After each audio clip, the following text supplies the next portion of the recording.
Shit, you made me jump. That can be pretty intimidating, huh? Today on review we are looking at Blades of Time for the Xbox 360, also available on the PlayStation 3.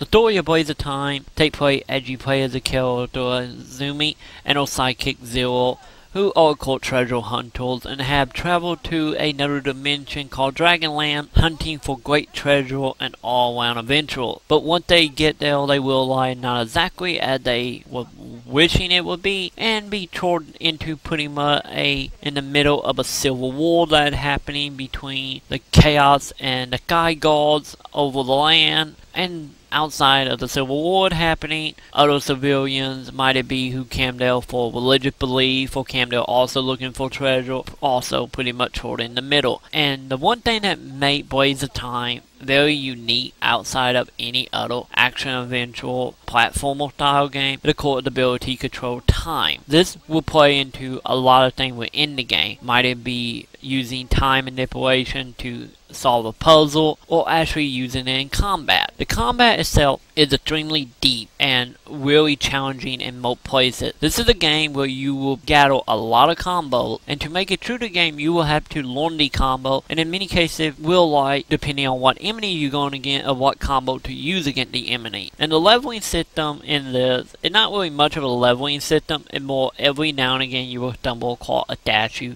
that will grant you 2 ability from a list of 40 or more. And you cannot learn every ability in the game, at least in one playthrough anyway, so it actually comes fully down to how do you want to develop your character and what type of fighting style match you best. With the fighting, it mainly just made up of the normal weapon, might it be guns and swords, and later on rocket launcher and freeze wave, but you will find other treasure and items gathered in the universe that will give you buffs, like necklaces and random enchantments that you can add to yourself, which you can find by, of course, finding treasure. You are a treasure hunter after all.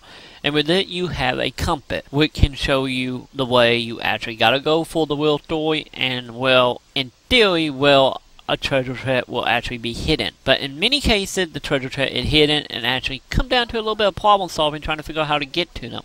And some of them is just invisible, just straight out. And this is where we come down to manipulating like dimension and time around you.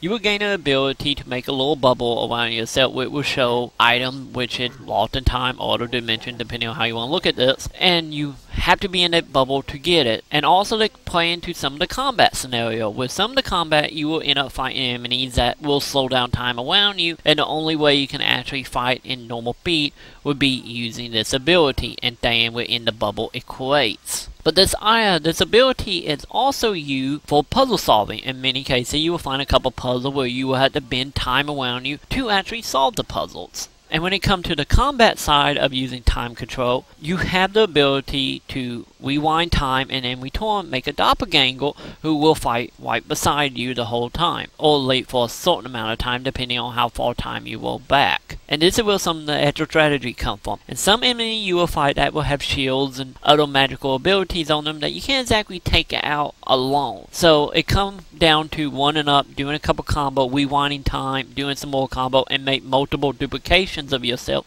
to help you fight these enemies. And in some cases it can make the game extremely chaotic, but at the same time you do not lose track of what's happening around you. This is a fantastic game when it comes to the combat itself, with only one downside, which would be the actual guns. The guns are extremely really unresponsive, and in many cases really a little chaotic to use and just doesn't feel like across the board. You can move while shooting of course, but in many cases your guns seem either too loose or too tight in many ways.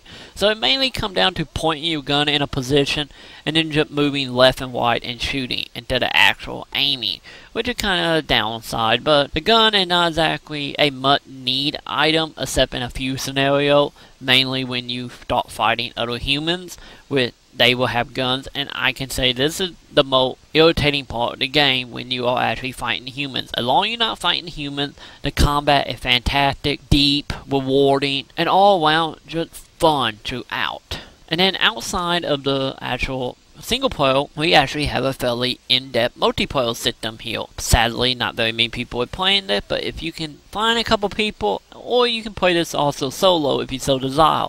And how it works is set up pretty much like Dynasty Warrior with tower defense. You will have towers scattered across the landscape, and then your army versus a NPC army or another character army, which if you play against the other person, they can play 3 random characters. You will find within the single player game can also be playable character in multiplayer. And how that work is you're going to go across the map destroying tower to try to get to the enemy base to destroy it. And in between then you will also have random bosses that will spawn farther and farther into the enemy territory you get to actually keep the challenge up. And then you have PvP, which works pretty much the same way. Instead of actually doing a co-op tower defense game with a friend, you will do PvP where each of you will have your own territory and you fight to destroy each other's basic forts. And then on top of it, you will get wounds and medals that actually add something to the game. You have multiple medals you can get for doing many random things. And then in return, if you collect enough of these, you can actually use them to make new weapons and items to use for your character and give you more buff within the multiplayer game. So the multiplayer can get extremely deep. It's just sadly not really anyone is playing it, which is kind of a downside for a multiplayer game that is unique and actually fun. So overall, I have to give Blades of Time a 4 out of 5.